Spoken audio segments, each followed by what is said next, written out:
The FAA has reached a deal with Verizon and ATT for C-band 5G at airport. The Federal Aviation Administration says it has reached an agreement with ATT and Verizon regarding the rollout of their C-band 5G networks at and around airport. The agency said the three sides have found common ground on steps that will enable more aircraft to safely use key airports while also enabling more towers to deploy 5G service. According to the FAA, the providers offered more precise data about the exact location of wireless transmitters and supported more thorough analysis of how 5G C-band signals interact with sensitive aircraft instruments.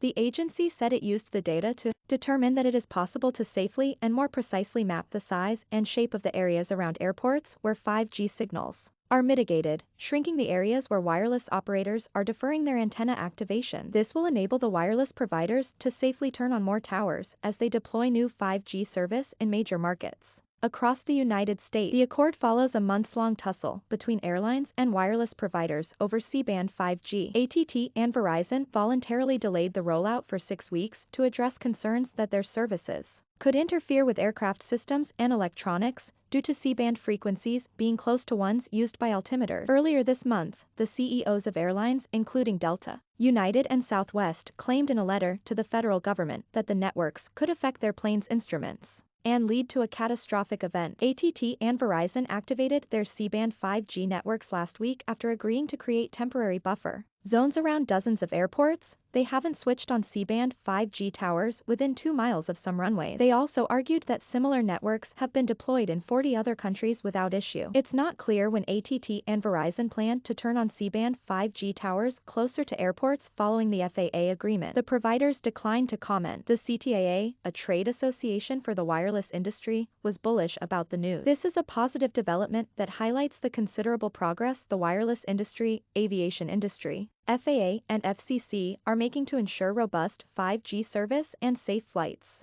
CTIA Chief Communications Officer Nick Ludlam told Engadget in a statement. Meanwhile, the FAA said it would continue discussions with helicopter operators and other stakeholders in the aviation industry to ensure they can safely operate in areas of current and planned 5G deployment.